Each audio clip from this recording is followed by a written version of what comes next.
টাকা লেখা আছে হিসাব, কোনটা উত্তম?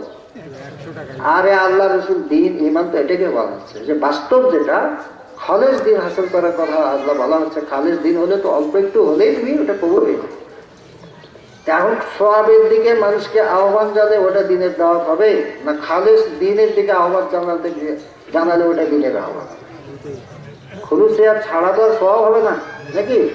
তাহলে খালেজ দিন মানে হচ্ছে বাহিরের ভিতরে দুটাই খালেজ করতে হবে, জাহেরি বাতিনি দুটাই। আর কলকে পবিত্র করার শুদ্ধ করার জন্য জিকির এবং জিকির করার জন্য তরিকা করার জন্য পীর মুর্শিদ এগুলো লাগবেই তো নাকি? লাগবে না? একটা উজু করতে গেলে উজু 4 ফরজ, এখন উজু করতে গেলে 4 ফরজ জানলেই উজু হয়ে যাবে? উজু করতে গেলে পানিও লাগবে, লাগবে না? 4 ফরজের মধ্যে পানি লাগবে কথাটা তো নাই, না থাকলেও তো পানি লাগবে, লাগবে না? অজুর ফরজ হচ্ছে মুখ ধোয়া, 2 হাত ধোয়া, কোনি পর্যন্ত 2 টাকনু ধোয়া আর মাথা মশা করা, এই তো 4 ফরজ। এর মধ্যে পানি থাকতে হবে, এই ফরজের কথা লেখা নেই আছে, কিন্তু পানি ছাড়া এইগুলো এই 4টা ফরজ আদায় হবে? তাহলে পানি যদি লাগে তাহলে পানি কোথায় আছে তালাশ করতে হবে তো নাকি? পানি তো যদি থাকে কুয়ার মধ্যে থাকে তো কুয়ার থেকে পানি নিয়ে আসতে হবে। কেউ যদি বলে না কুয়ার পানি না, পানি আমার টিউবওয়েলের পানি, তো টিউবওয়েল না থাকলে যেখানে পানি পাওয়া যায় সেখান থেকে আনতে হবে। পানি যদি 10 বছর ধরে না পাওয়া যায় 1 মাইল দূরে ওখান থেকে আনতে হবে নাকি? তাহলে এগুলো তো ফরজের মধ্যে লেখা নেই আছে। আবার দেখলেন যে 1 মাইল যে দেখলেন আপনার একটা কুয়া আছে, কুয়ার মধ্যেও পানি আছে, কিন্তু কুয়ার থেকে যে পানি তুলবেন তার কোনো ব্যবস্থা নেই, তো ওটাও তো ফরজ হয়ে গেল নাকি? দড়ি লাগবে, বালতি লাগবে, ওগুলা তালাশ করা ফরজ হয়ে যাবে না? তেমনি আমরা সারা জীবন ধরে আমল করতেছি, এই আমলগুলা আপনার আমরা ওই যে বাইরে দলিল দেখে আমরা মনে করি যেটা জাহেরি ভাবে শিক্ষা দেওয়া হয় ওখানেই শেষ, ওখানেই শেষ না, ওর সঙ্গে অনেক কথা। হ্যাঁ, ওর সঙ্গে অনেক কথা। একটা বিল্ডিং, একটা 100 টাকা বিল্ডিং, তার নিচে দেখা যাচ্ছে আরো 25 তলার ফাউন্ডেশন আছে, ওটা না দেখা গেলেও তো আছে নাকি? এখন যে বুদ্ধিমান সে জানে যে আছে। সুতরাং এই যে তাহারা পবিত্রতা অর্জন করতে গেলে ওই 4 ফরজ বলে না, এর বাইরে কোনো দলিল নাই যে কল পরিষ্কার করতে হবে 4 ফরজের মধ্যে তো নাই, আছে 4 ফরজের মধ্যে আছে, কিন্তু তবু কল পরিষ্কার করতে হবে, হবে কি না? বাইরে পবিত্র করতে যদি হয় 4 ফরজ পানি দিয়ে এতগুলো লাগে, কল পবিত্র করতে গেলে কলবে এলেম লাগবে, কলবে এলেমের ওস্তাদ পীর মুর্শিদ লাগবে, তরিকা লাগবে, লাগবে কিনা? সবগুলো লাগবে। সুতরাং একটা বাদ দিয়ে অর্ধেকটা অগ্রসর গুলো আমি যাবো না, তা তো হবে। কেউ যদি বলে যে এলমে মারফত শিক্ষা করা ফরজ, একটা ফতোয়া, আবার পীর মুর্শিদ ধরা হলো মুস্তাহাব, এই যে ফতোয়াটা আচ্ছা যে ফরজ, এটা তো ইসলামে বাতেন ফরজ, অন্তঃশুদ্ধি করতে হবে ফরজ, ঠিক আছে, ওটা তো বললেন। পীর মুর্শিদ ধরতে হবে, এটা বলো মোস্তাহাব। মোস্তাহাব ওই আমলকে বলা হয় যেটা করলে সওয়াব হবে আর না করলে গুনাহ হবে না, তাই না? এখন কথা হচ্ছে মোস্তাহাব বলা সত্ত্বেও আমরা তখন বলবো যে এই মোস্তাহাব মানে হলো ওইরকম মোস্তাহাব। কিরকম? যেমন ফেকার মাসলার মধ্যে বলা আছে 100 টাকা ফরজ, 100 টাকা ফরজ লুঙ্গি পায়জামা যে কিছু মাধ্যমে। এখন 100 টাকা ফরজ আর ওই লুঙ্গির গিট্টু দেওয়া অথবা পায়জামার ফিতা লাগানো, এটা হলো মোস্তাহাব। এখন মনে করেন যে মোস্তাহাব আমল বাদ দিলে গুনাহ হবে, ঠিক, কিন্তু কেউ যদি লুঙ্গির গিট্টুটা না লাগায়, মোস্তাহাবের উপর আমল না করে, তার ফরজটা ঠিক থাকবে? যেমন ওযু করতে গেলে টাকনু পর্যন্ত ধোয়া ফরজ, আঙ্গুল খিলাল করা মোস্তাহাব।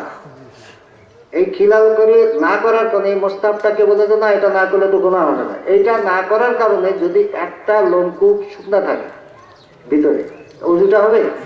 তো মোস্তাহাব ও আমল তো সামান্য মনে করবেন না। যদি পীর মুর্শিদ দ্বারা মোস্তাহাব হয় তো এইরকম মোস্তাহাব হবে, এই মোস্তাহাব তরক করলে ফরজ তরক হয়ে যাবে, হবে না? কল বেদন করতে কি শিখবেন? পীর মুর্শিদ না ধরলে, পীর মুর্শিদ না করে কার কাছে শিখবেন? মুফাসসিরে কোরআন হযরতুল আল্লামা, আন্তর্জাতিক খ্যাতি সম্পন্ন চিন্তাবিদ, তাদের কাছে ইলম আছে, থাকলে তারা বলতো কলসেতে আসে যাহা ঢালিলে পড়িবে তাহা। তারা বক্তৃতা করেন তো কখনো কলবি ইলমের কথা বলেন, কল শুদ্ধ কথার কথা বলেন, তার মানে এটা হলো প্রমাণ যে তাদের কাছে এটা নাই। তেমন কথা হচ্ছে তাদের কাছে, মুফাসসিরের কাছে, মুহাদ্দিসের কাছে, ফকিহ মুফতির কাছে গেলে কল ঠিক হবে। কল ঠিক করতে গেলে কার কাছে যেতে হবে? পীর মুর্শিদের কাছে যেতে হবে, সাধারণ মুসলমানকে যেতে হবে, এমনকি ফকির মুফতি যারা আছে তাদেরকেও যেতে হবে, ঠিক না? এখন শিক্ষিত অশিক্ষিত সবারই যেমন রোগ হয়, নারী পুরুষ সবারই যেমন রোগ হয়, শরীরের রোগ, তেমনি নারী পুরুষ শিক্ষিত অশিক্ষিত আলেম বেআলেম সবারই কলবের রোগ আছে। আমরা সমাজে অনেক আলেম দেখি, দুনিয়ার মহব্বতে তার দিন ভরা, দিনের তো ভিতরে তাকাতে হবে না, কিন্তু এর প্রকাশ তো বাইরে আসে না? টাকা পয়সার ধান্দা, মিথ্যা মামলা, বিভিন্ন রকমের কাজে অনেক আলেম জড়িত, ঠিক কিনা? এখন তার বোঝা যায় তার কর্মের মধ্যে রোগ আছে না? রোগ যদি থাকে তো তাকেও চিকিৎসা করতে হবে নাকি? তারপরে অনেকে আছেন একা একা আবাদত বন্দেগী কল চিন্তা করার চেষ্টা করে। একা একা চেষ্টা করলেও হবে না। যে কোনো জিনিস এটা জানতে গেলে, এটা দ্বারা উপকার পেতে গেলে জ্ঞান লাগবে। যেমন একটা গাড়ি আপনাকে দেওয়া হয়, যদি আমাকে দেওয়া হয় যে গাড়িটা চালানোর জন্য, এখন আমি যদি না চালাইতে জানি তাহলে গাড়িটা নিয়ে আমি গাড়ির দ্বারা কোনো উপকার পাবো? আচ্ছা, না জানে যদি মনে করি জানা ঠিক আছে, এটা গাড়ি যখন চালাতে জানি না, তো গাড়ি তো আমার, এটা 1 কোটি টাকা দামের গাড়ি, আমি গাড়ির মালিক। এখন আমি না চালাতে জানলে কি হবে? গাড়ি তো ঠেলতে পারি, ঠেলো। এখন এই জিকিরের গাড়ি চিৎকার করে দাঁড়াতে, কিন্তু জিকিরের গাড়ি ঠেলে, কিন্তু জিকিরের গাড়ি চালাতে পারে না। কথাটা বুঝে আসছে? জিকির বুঝতে হবে, চালাতে হবে। গাড়ি চালানো সোজা, জানলে সোজা, না জানলে কঠিন। বুঝতে হবে জিকির মানে কলবের জিকির। গাড়ি যদি আমি চালানো জানি, চাবিটা কোথায় ঢুকে একটু ঘুরাইলে দেবে গাড়ি স্টার্ট। তারপরে কিভাবে কোথায় টিপ দিলে জোরে ব্রেক করতে, এগুলো তো যদি জানা থাকে তো সোজা না? এখন জিকির বুঝতে হবে। জিকিরের গাড়ি চালানোর জন্য জিকিরের মঞ্জিল মকসুদ আল্লাহ তাআলার মহব্বত মারেফত, এই জিকিরের গাড়ি দিয়েই যে পৌঁছতে হবে সেখানে সিরাতুল মুস্তাকিম দিয়ে। সুতরাং এটা জানতে গেলে এই বিদ্যাটা শিখতেই হবে। এটা মুহাদ্দিস মুফাসসির ফকিহ মুফতি কারি হাফেজ কারোর কাছে পাওয়া যাবে না, বরঞ্চ তাদেরকে ওই ইলমটা শিখতে হবে। আর তাদের কাছে যেটা এলেম আছে ওটা যে দিনের এলেম না তা তো আমরা বলছি না। ওটা কি দিনের এলেম না, ওই কথাটা কি বলছি নাকি? সুতরাং কেউ যদি এরকম শুনে আমাদের কথা অভিমান করেন যে আমাদের পাত্তাই দিল না, আর পাত্তা দেওয়া হলো কেন? মুফাসসির হিসাবে তো আপনাকে মান্য করা হচ্ছে, মুহাদ্দিস হিসাবে তো আপনাকে মান্য করা হচ্ছে, ফকিহ হিসাবে তো আপনাকে মান্য করা হচ্ছে। বলা হচ্ছে যে আপনার সব এলেম ঠিক আছে, কলবি এলেমটা তো নাই, এটা আপনাকে স্বীকার করতে হবে, তো এটা নিতে হবে। না নিলে আপনার ক্ষতি শুধু তাই না, আপনি যেহেতু আলেম, আপনি বক্তৃতা করেন, জুমায় খুতবা দেন, বিভিন্ন জলসায় বক্তৃতা দেন, আপনি কলবি এলেমের কথা, এর গুরুত্বের কথা মানুষকে বলতে পারবেন না যদি আপনার নিজে এলেমটা যদি আপনার না থাকে। পারবেন? যদি না পারেন তাহলে কি হবে? সমস্ত উম্মত বেখবর হয়ে যাবে। তারা জানতেই পারবে না যে কল ঠিক করা এটা দিনের জরুরি অঙ্গ এবং প্রধান অঙ্গ। কলকে আল্লাহ তাআলার গায়ের আল্লাহর আকর্ষণ থেকে মুক্ত করা এটা দিনের যে একটা ফরজ কাজ, বরঞ্চ ফরজের ফরজ, মূল কাজ। এই মূল ভিত্তি এটা নির্মাণ না করা পর্যন্ত আমরা কেউ দিনদার হতে পারবো না, পরিপূর্ণ দিনের মধ্যে দাখিল হতে পারবো না, উলকুল ফিসিলমে কাফা আল্লাহ তাআলার হুকুম পালন করতে পারবো। মুজাদ্দিদ আল হোসেন শাইখ আহমদ ফারুক সেরিনী রহমাতুল্লাহ এই কথা বলছেন, কলবের সুস্থতার কথা, কল সালিম কলবের কথা। ফানায় কল, যেটা তাফসীরে মাজারির মধ্যে লেখা আছে, কল ফানা না হওয়া পর্যন্ত একজন মানুষ গুনাহ থেকে মুক্ত হতেই পারে না, যতই চেষ্টা করুন। একজন মানুষ গুনাহ থেকে, পাপ থেকে তখনই মুক্ত হতে পারে যার কল অন্যের আকর্ষণ থেকে মুক্ত এবং তার কলবের ফানা হয়েছে। ফানা মানে বিলীন হওয়া। বিলীন হওয়া মানে কিসের মধ্যে বিলীন হওয়া? আল্লাহ তাআলার জিকিরের মধ্যে বিলীন হওয়া। যখন আল্লাহ তাআলার জিকিরের মধ্যে বিলীন হয়ে যাবে, তাহলে আল্লাহ তাআলার জিকিরই হচ্ছে নিরাপত্তা। একটা মানুষ নিরাপদ জায়গায় পৌঁছে গেলে তখন শত্রু তার কোনো ক্ষতি করতে পারে না। নিরাপদ জায়গায় পৌঁছে যেতে হবে। আযকুরুনি আযকুরকুম, জিকিরের রাস্তার নিয়ম হচ্ছে এই, জিকির করো তাহলে আমি তোমার জিকির করবো। আমরা জিকির করতে থাকতে হবে এবং জিকিরের সবকটা পীর মুর্শিদের কাছে তরিকার মধ্যে দাখিল হয়ে নিতে হবে, আমল করতে হবে। এই জিকির করতে করতে আমরা জিকিরের দায়রায়, আল্লাহর জিকিরের দায়রায় পৌঁছে দেব। আযকুরুনি আযকুরকুম, আমরা জিকির করব, প্রথমে করব, পরে আমাদের জিকির হবে। কি কারণে হবে? যেহেতু আল্লাহ তাআলার জিকিরের যে বৃত্ত এরিয়া তার ভিতরে ঢুকে পড়ব, তার মানে কলকেও ওই জিকিরের মধ্যে ফানা করে দেব। তখন কি হবে? আমাদের কলবে জিকির হবে, করতে হবে না, হবে। করা এবং হওয়ার মধ্যে পার্থক্য আছে না? এখন প্রথমে করব, পরে হবে। হাদিস শরীফে বলা আছে, তোমার যদি কান্না না আসে তো কান্নার ভান করো, চেষ্টা করো কান্না হওয়ার। চেষ্টাটা হলো আমাদের কাজ, আর দান হচ্ছে এটা আল্লাহ তাআলার দয়া। তা আল্লাহ তাআলা জিকিরের রাস্তায় যদি আমরা মেহনত করি, তা আল্লাহ তাআলা তো ফাজকুরুনি আযকুরকুম, আল্লাহ তাআলা হুকুম করছেন জিকির করার জন্য। আল্লাহর হুকুম মানলে আল্লাহ তাআলার দয়া আমরা পাবো না? আমরা জিকিরের রাস্তায় যদি অগ্রসর হই, তা আল্লাহ তাআলা আমাদের জিকির করবেন। আল্লাহ তাআলা জিকিরের দায়রার মধ্যে যখনই নিয়ে নেবেন, তখন জিকির আমাদের কলবে হতে থাকবে। তখন কি হবে? ঘুমালেও হতে থাকবে। মক্তবা শরীফে অন্য মক্তবে বলা হচ্ছে যে এই অবস্থা এমন হবে যে আমরা যখন দুনিয়াদারি কাজের মধ্যে লিপ্ত থাকবো, আমরা যখন ঘুমিয়ে থাকবো, আমরা যখন জিকিরের দিকে খেয়াল রাখবো না, তবুও আমাদের কলবে জিকির হবে। এটা হওয়া সম্ভব। ওই অবস্থার মধ্যে পৌঁছানোর জন্য আল্লাহ তাআলা আমাদের হুকুম করছেন যে সবসময়ের জন্য জিকির এটা হওয়া সম্ভব না হলে আল্লাহ তাআলা কাসির শব্দ ব্যবহার করতেন না। জিকিরান কাসিরা মানে হচ্ছে সবসময় জিকির করতে হবে। আর সবসময় জিকির করা মানে কলবের জিকির ছাড়া অন্য কোনো উপায় সবসময় জিকির করা সম্ভব? কলবে জিকির করার চেষ্টা করে পরে কলবে যখন ফানা হবে, উপরে মাগমে যাব আমরা, তখন কলবের ফানা হলে কলবের মধ্যে আল্লাহ আল্লাহ জিকির হবে। তখন আমরা যে কাজেই রত থাকি না কেন, কলবের কাজ করবে। কলবের তো কোনো ক্ষুধা তৃষ্ণা নেই। আমরা এখনই ওয়াজ করতেছি, আমরা 3 ঘন্টা যদি ওয়াজ করি খিদে লেগে যাবে, আর থাকতে পারবো না, উঠে চলে যাবো না? তাহলে এই কাজটা আমরা সার্বক্ষণিক কোনো কাজই আমরা করতে পারি না, বাইরের অঙ্গ প্রত্যঙ্গ দিয়ে করতে পারি না। এগুলো ক্লান্ত হয়ে যায়, শ্রান্ত হয়ে যায়।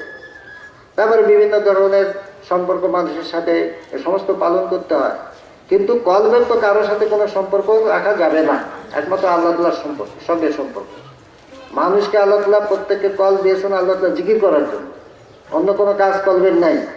এই জন্য সবসময় যাতে কল জিকির করতে পারে, সেই জন্য কলবের কোনো প্রয়োজনই নেই, দুনিয়ার কোনো প্রয়োজন নেই। ভাত মাছ তরকারি রিজিক এটা তো কলবের দরকার হয় না। দরকার হয়? কলবের ক্ষুধা নাই, পিপাসা নাই, ক্লান্তি নেই, শ্রান্তি নেই। আমরা যদি মুখে মুখে বা বাইরে আমল করতে করতে নামাজ পড়ি যদি সারা রাত, তাও আমরা ক্লান্ত হয়ে যাবো, হবে না? যদি প্রতিদিন রোজা রাখি আমরা ক্লান্ত হয়ে যাবো। কিন্তু জিকির কল যদি সারা রাত্রি সারা দিন প্রতিটি মুহূর্তে করে, কল কখনো ক্লান্ত হবে না, কল বরঞ্চ আনন্দিত হবে, আনন্দিত হবে। কল যত জিকির করবেন ততই কল আরো আনন্দিত হবে, উজ্জীবিত হবে, আরো জীবন্ত হবে, এবং কলবের ফানা হবে। এই কলবের ফানা এটা হতেই হবে, এটা প্রত্যেক মুসলমান পুরুষ ব্রাহ্মণী সবারই হতে হবে। এই সবাই যদি না হয় তো কবরের প্রথম মঞ্জিল কবরে যে আটকে যাবে। এই কলবের প্রথম প্রশ্নের জবাব হচ্ছে আল্লাহ। মান রব্বুকা, তোমার রবকে? এটার উত্তর কি? আল্লাহ। এই প্রশ্নটার জবাব আমরা কে না জানি, কিন্তু সবাইকে আমরা কবরে যখন প্রশ্ন করা হবে জবাবটা দিতে পারবো? জানা সত্ত্বেও দিতে পারবো না। কেন পারবো না? কলবের মধ্যে আল্লাহর জিকির নাই বলে পারবো না। কলবের মধ্যে আল্লাহ তাআলার জিকির নিয়ে যদি আমরা দুনিয়া থেকে যাই, তখন ওই জগৎটা হলো কলবেরই জগৎ, হকিকতের জগৎ। আর ওই হকিকতের জগৎ ওটা আল্লাহ তাআলা খুলে দিবেন। কালাম যদি বলা হচ্ছে তোমার সুদূর সিনার মধ্যে যা আছে সেটাই আমি খুলে দিই। বাইরে মাথায় ব্রেনে কি আছে না আছে, দুনিয়ার কোনো পদমর্যাদা, এলেম পদবী, বড় বড় আলেম ডিগ্রি কোনো কিছু না। কলবে যেটা আছে, যেটা সুদূরের মধ্যে আছে, এটা আমি উন্মোচন করে দিব। তখন দেখা যাবে কলবে ইমান যদি থাকে তো ইমান বের হবে, জিকির যদি থাকে তো জিকির বের হবে, আল্লাহর জিকির থাকলে তখন আল্লাহ উচ্চারিত হবে। তখন কি হবে? প্রথম প্রশ্নের জবাব পেয়ে যাবে ফেরেশতারা। এখন জবাব পেয়ে গেলে পরীক্ষায় পাশ করলে তার সঙ্গে ভালো আচরণ করা হবে না খারাপ আচরণ করা হবে? আর যদি পরীক্ষায় প্রথম প্রশ্ন কলবে জিকির না থাকলে যখন জবাব দিতে পারবে না, তখন ফেরেশতা তার সঙ্গে ভালো আচরণ করবে না খারাপ আচরণ করবে? সুতরাং ওই আযাব থেকে মুক্ত হতে গেলে পৃথিবীতে আমলের স্থান, এখান থেকে আমাদের শুদ্ধ হয়ে যেতে হবে। বাইরে শুদ্ধ করতে হবে, কলকে শুদ্ধ করতে হবে। আর কলবের ফানা এটা আমাদের দরকার। এবং মুজাদ্দিদ আল-কাসেমি রাহমাতুল্লাহ বলছেন, এই উচ্চ দৌলতে উপনীত হইবার সর্বাধিক নিকটবর্তী পথ হচ্ছে নকশবন্দিয়া তরিকা। আলহামদুলিল্লাহ, যে তরিকার মধ্যে আমরা, এবং এই তরিকা সম্পর্কে মাওলানা জামি রাহমাতুল্লাহ বিশ্ববিখ্যাত আরেফ এবং বিশ্ববিখ্যাত কবি, তার কবিতার একটি বাংলা অনুবাদ তিনি দিয়েছেন। আশ্চর্য নায়ক বটে নকশবন্দিগণ, সদলে গোপন পথে করে বিচরণ। গোপন পথে দেখাই যায় না, অথচ এই তরিকার যারা সালেক সালেকা তারা গোপন পথে, জিকিরে গভীর পথে, এলমে মারিফাতের পথে একা না, দলে দলে বিচরণ করেন, দলে দলে এই পথ অতিক্রম করেন। দলে দলে করেন না? আমরা আমাদের পীর মুর্শিদের মাধ্যমে, এই পীর ভাইদের মাধ্যমে, পীর বোন সবাই মিলে আল্লাহর মহব্বতে গোপন জিকিরের মাধ্যমে তো আল্লাহর দিকে অগ্রসর হচ্ছে না। এখন এই পর্যন্তই আজকে মক্তবের আলোচনা সমাপ্ত করতে হচ্ছে, দীর্ঘ করা না করাই উচিত। এই মক্তবের আরো দ্বিতীয় অংশ এগুলো আলোচনা করতে গেলে আর অনেক সময় নেই। তা আমরা মোটামুটি আজকের এই মক্তব থেকে যেটা জানলাম সেটা তো কলবের ফানা হতে, কলবের ফানা হতে গেলে কলবে জিকির করতে হবে, করতে করতে এক সময় উপরে মাকামে যে দায়রা মাইতে যে সাধারণত কলবের ফানা হয়ে যায়। এখন তারপরে যদি কারো না হয় তো খুব দুর্ভাগ্যের কথা। হ্যাঁ, দায়রা মায়ের পার হয়ে যাওয়ার পরে কলবের ফানা যদি না হয় তো খুব অসুবিধার কথা। যদি না হয় তো বুঝতে হবে যে আমাদের আল্লাহ ইয়া ইলাহি মকসুদ মেরা তুহি রেজাই তিনি, তুমি এবং তোমার সন্তুষ্টি আমার উদ্দেশ্য। এই মকসুদ মানে উদ্দেশ্য থেকে আমরা সরে গিয়েছি, ডানে বায়ে সরে গিয়েছি। আল্লাহ এবং আল্লাহর সন্তুষ্টি একমাত্র এটাই উদ্দেশ্য। এটা আমার যদি না থাকে, এদিক ওদিক সরে যায়, তাহলে তো হবে না পুরাপুরি কলবের ফানা হবে। যেমন এরকম যদি যে একটু মাঠে যে যখন খুব একটা ঘটনা, একজন আমাকে কয়েকদিন আগে বলছেন যে আমি অনেকদিন ধরে এরকম ভাবে পড়ে আছি, ঘুরে আছি, আমাকে একটু খেলাফত দিলে ভালো, শুনেছেন? কারণ এটা কি মকসুদ মেরা তুই হেরে যাই তেরি হলো? এখন খেলাফত যে চায় মনে মনে, তার মানে তার তো মন চায় না, তার তো নফস চায় না। সে শত নফসের অনুসারী, সেটা কি আল্লাহ রসুলের অনুসারী? আল্লাহ রসুল অনুসারী করতে হতে গেলে কি করতে হবে? নফসের বিরুদ্ধে যেতে হবে না? খলিফা মানে সে একটা পদমর্যাদা চায়, এই নফসকে ধ্বংস করতে করার জন্য তৈরিকে আসা। তারপরে যদি এই নফসকেই যদি আবার লালন করা হয়, তাহলে তার কল্প কখনো জীবনে ফানা হবে? ফানা হবে নাকি? কল্পের ফানা তখন হাসিল করতে পারবে না। সুতরাং আর এটা একটা অযোগ্যতা। যার মনের মধ্যে এরকম খেয়াল হয়, চিন্তা হয় যে আমি খলিফা হব, এটা নফসিয়াত যদি হয় তো তওবা করে ফেলেন, মনে মনেই তওবা করেন, লজ্জিত হওয়ার কিছু নাই। কারণ হচ্ছে যে তওবা করতে হবে, এটা নফসানিয়া, ওই শিক্ষা আমাদের তরিকা দেওয়া হয়নি। আর কেউ যদি এজাজত খেলাফত তরিকা প্রচারের জন্য কাউকে পাওয়া দেওয়া হয় তো সেটা তো তার চিন্তা ছাড়াই আসবে। যেমন খলিফায়ে রাশিদিন 4 খলিফা, আপনারা তাদের জীবনী পড়ে দেখেন, তন্ন তন্ন করে তারা কেউ খলিফা হওয়ার কোনো ইচ্ছা তাদের মনের মধ্যে কোনোদিন হয়নি। তা যারা খলিফা হবেন, শাসক হবেন বা আপনার তরিকা প্রচারক হবেন, তাদের এইটা যদি না হয় তখনই কেবল তারা খলিফা হতে পারবেন। প্রকাশ্যে এবং মনে মনে কখনো ইচ্ছাটা হবে না যে আমি খলিফা হবো বিশ্বাস। এটাই হলো তাদের যোগ্যতা। যদি হয়েও থাকে তওবা করে ঠিক করে নেন নিজ নিজ অন্তঃকরণ। আর যারা এজাজত খেলাফত পেয়েছেন তরিকা প্রচারের জন্য, তারা আল্লাহর রাস্তে কাজ করতে হবে কুদুসিয়াতের সাথে, আখলিস দিনাকা, সব কাজে, চিন্তায়, ইমানে, আমলে খালিস হতে হবে। আল্লাহ লিল্লাহি দ্বীন ও খালিস, একমাত্র আল্লাহর সন্তুষ্টির জন্য আল্লাহর বান্দাদেরকে ডাকতে হবে। নিজের কোনো পদমর্যাদা, মন্ত্রী মিনিস্টারের পদমর্যাদার লোভ যেমন, পিসার হওয়ার লোভ ওই রকমই, বরঞ্চ এর চেয়ে বেশি। আর মন্ত্রীরা মন্ত্রী থাকা গেলে তাদের অনুগত থাকে, আর পিসাবরা একবার পিসাব হয়ে গেলে তো মৃত্যু পর্যন্ত পিসাবই থাকে, মুরিদের সঙ্গে বাড়তেই থাকে এবং তাদের সম্মান কখনো কমে না। এই সম্মানের দিকে যে লোক যায় এটা নফসানিয়াত না, এটা কি আল্লাহ রসুলের পথের শিক্ষা এটা হলো? সুতরাং যারা এজাজত খেলাফত ইতিমধ্যে পেয়ে গেছেন তাদেরকে তওবা করতে হবে। যদি এরকম খেয়াল আসে যে আমার মুরিদের সঙ্গে মিশিয়ে দেবে, এবং যদি আমার মুরিদ এই কথাটা বলেন, এটাও নফসানিয়াত। আমি তো এই কথা উচ্চারণ করি না, আপনার মনে নিশ্চয়ই কেউ কখনো শোনেননি আমার মুরিদ এই শব্দটা। আমি বলি, বা আমাদের সকলেই বলা উচিত, আমাদের তরিকায় বায়াত হয়েছে। তাই তো আমি মুরিদ ও বায়াত হলাম কাদরিয়া, চিশতিয়া, নকশবন্দি, মোজাদ্দেদি, এই 4 তরিকায়। কথা বলি না আমরা? আমি এইরকম তো বলি না আমি বায়াত হইতেছি আপনার কাছে, এরকম শব্দ আছে? সুতরাং আমার মুরিদ আমার মুরিদের কথাটা বলা এটা কি ভালো কথা? আমার মুরিদ যদি কেউ হয় সে অন্যেরা বলবে, আমি নিজে তো বলতে পারি না, ভাবতেও পারি না। আমার ভাষাটা তো সুন্দর হতে হবে, যাতে নফসের পক্ষে না যায়। বলতে হবে আমাদের তরিকায় বায়াত হয়েছে। তারপরে যদি প্রশ্নের সম্মুখীন হই যে কোথায়, তার মাধ্যমে বায়াত, তা বলতে যে অমুকের মাধ্যমে, অমুক করে, বা অথবা আমার মাধ্যমে, এটা বলা যেতে পারে। প্রশ্ন করলে তারপরে আগ বাড়িয়ে না, প্রথম পরিচয় বলতে হবে যে নতুন কাউকে পরিচয় করে জেনে আমাদের তরিকায় বায়াত, এইটুকুই বলতে হবে। কিন্তু তারপরে কে কার কাছে মুরিদ হয়েছে এটা তো গোপন থাকবে না, এটা তো প্রচার হবেই। কিন্তু নিজে মুখে প্রচার করা আর অন্যের মাধ্যমে প্রচার হওয়া এক জিনিস, বরঞ্চ অন্যের মাধ্যমে প্রচার হওয়াটাও কামনা করা যায়। হ্যাঁ, নিজেকে একমাত্র খালেস সমস্ত আল্লাহর রাস্তায় সমস্ত কাজ করতে হবে, এই শিক্ষাটা আমাদের দিতে হবে। এটা বলা হচ্ছে এই জন্য, ইতিমধ্যে অনেকে ইজাজত খেলাফত পেয়েছেন বিভিন্ন জায়গায়, তারা যেন সবাই খালেস আল্লাহ রসুলের মহব্বতের জন্য দিন ধর্ম তরিকা প্রচারটা করেন, তাহলে তরিকার শান করবে। এই মহান নকশবন্দিয়ার তরিকা যে কিরকম নেয়ামত, এই খাস মুজাদ্দিদের তরিকা যে কিরকম নেয়ামত, এটা আমাদের বুঝে আসলে তখন অন্যকেও আমরা এইদিকে ডাকার চেষ্টা করতে পারবো। এবং এটা করা উচিত। কলবে থানা, এটা আমরা যারা বসে আছে আমাদের শুধু দরকার তাই তো না, সমস্ত উম্মতের দরকার, তাই না?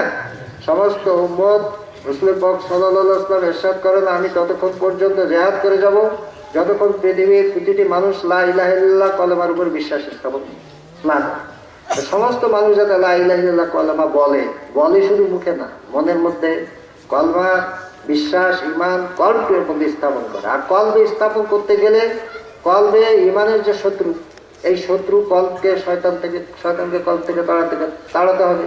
এবং অহংকার, লোভ, হিংসা ইত্যাদি খারাপ স্বভাব যে সমস্ত নাপাক, এগুলোও কল থেকে সরাতে হবে। এই সরাতে যে সমস্ত পৃথিবীর সমস্ত উম্মতকেই আমাদের এই কলবে এলেম শিখতে হবে না? আর এটা যে শিখতে হবে, এই জরুরতটা, এই আবশ্যিকতাটা, এটা আমরা সুন্দরভাবে মানুষের কাছে পৌঁছাবো এবং ভালোবেসে মহব্বত করে পৌঁছাবো।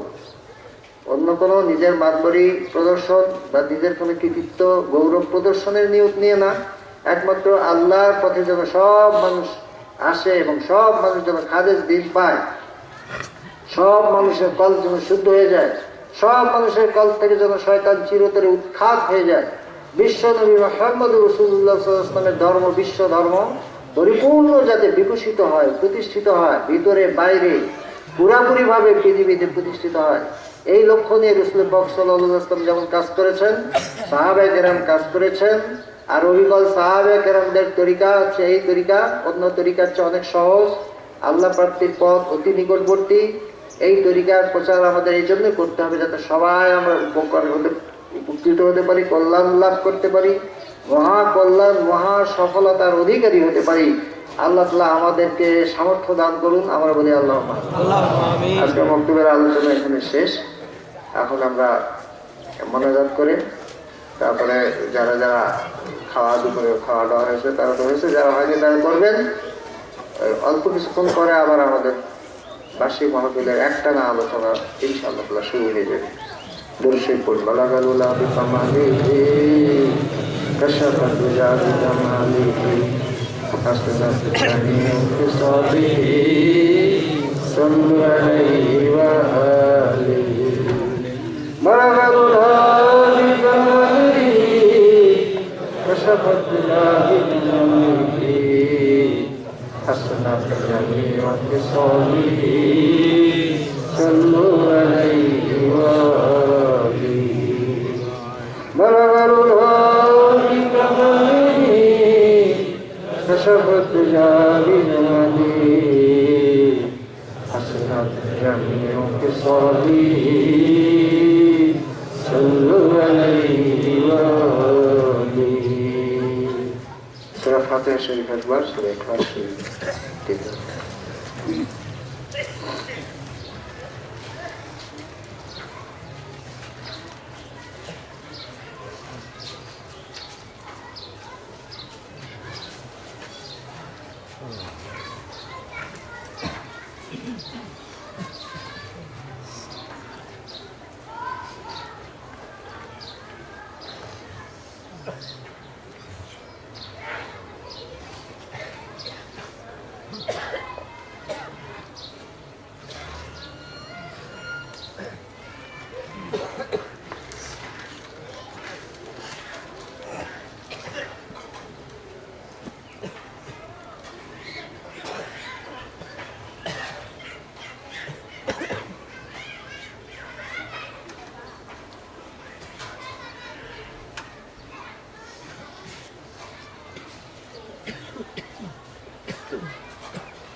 Alhamdulillah, alhamdulillah, astaghfirullah wa atubu ilallah min jami'i ma qala la ilaha illa anta subhanaka inni kuntu minaz zalimin. Rabbana zalamna anfusana wa illam taghfir lana ترحمنا لنكونن من الخاسرين اللهم انصرنا فإنك خير الناصرين اللهم افتح لنا فإنك خير الفاتحين اللهم اغفر لنا فإنك خير الغافرين اللهم ارحمنا فإنك خير الراحمين اللهم ارزقنا فإنك خير الرازقين اللهم احفظنا فإنك خير الحافظين واهدنا ونجنا من القوم الظالمين وهب لنا من لدنك ريحا طيبة كما أحيا في علمك وانشر علينا من خزائن رحمتك واحملنا بها بلاد الكرامة والسلامة والعافية في ديننا ودنيانا والآخرة إنك على كل شيء قدير পরবর্তীকার রহমানে দয়া করে আমাদের আজকে মাহফিলকে তুমি কবুল করে নাও ইয়া আল্লাহ আমাদের বিগত আগত সমস্ত মাহফিলকে দয়া করে তুমি কবুল করো ইয়া আল্লাহ তুমি জানো আমার খালেস দিন প্রতিষ্ঠার জন্য খালেস তরিকা প্রতিষ্ঠার জন্য আমরা মেহনত করে যাচ্ছি পরিশ্রম করে চলেছি দেশে বিদেশে পৃথিবীর বিভিন্ন প্রান্তে করে তুমি আমাদের এই প্রচেষ্টাকে দয়া করে তুমি কবুল করো মাবুদ আর এই প্রচেষ্টাকে ফলপ্রসূ করার জন্য প্রত্যক্ষভাবে পরোক্ষভাবে আর্থিকভাবে শারীরিকভাবে বিভিন্নভাবে আমরা যারা যারা সহযোগিতা করেছি করে চলেছি তাদের সকলের সকল সহযোগিতা সকল খেদমত দয়া করে তুমি কবুল করো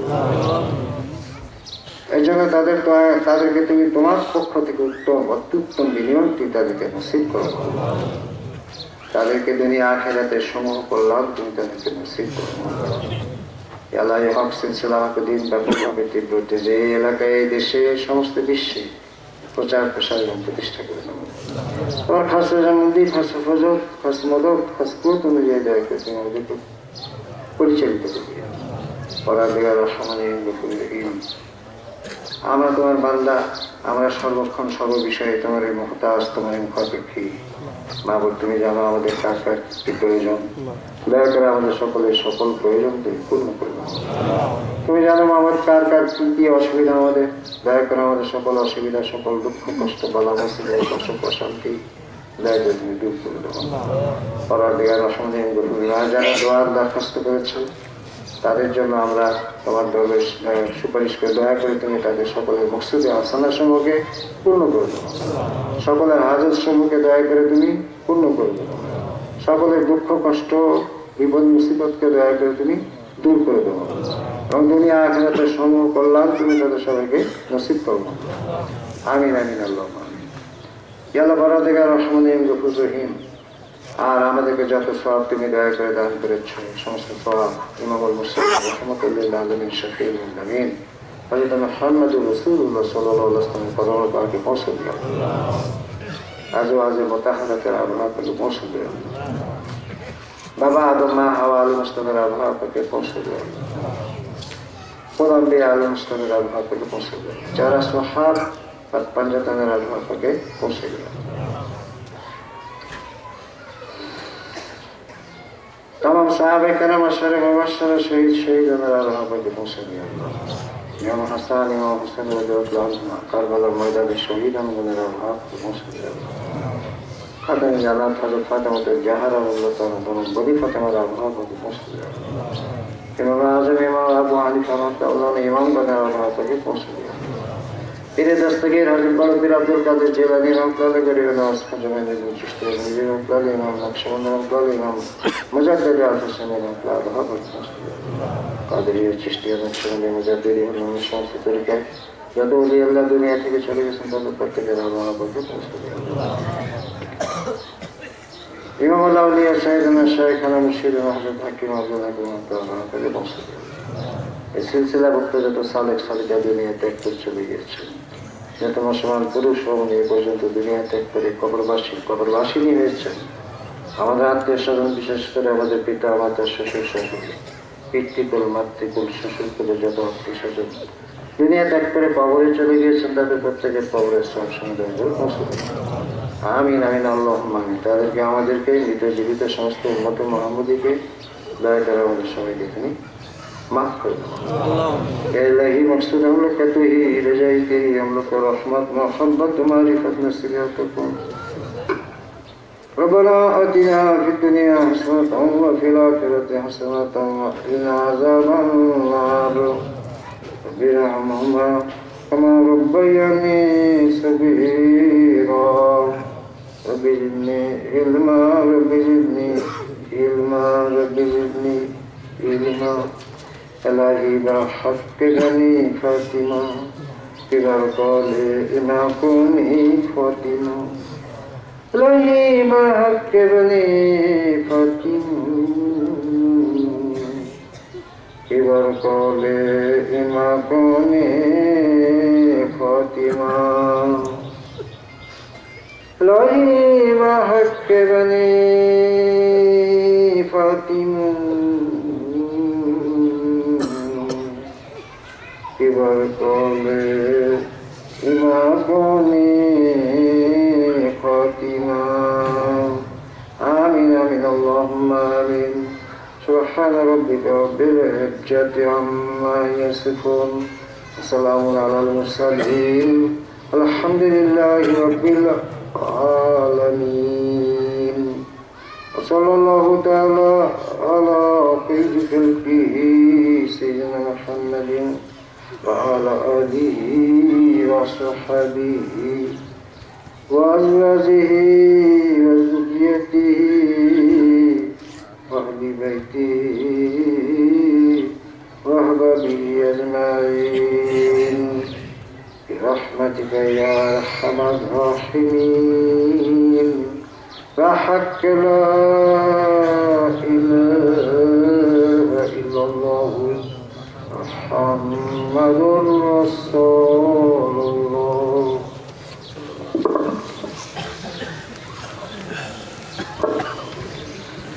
السلام عليكم ورحمة الله.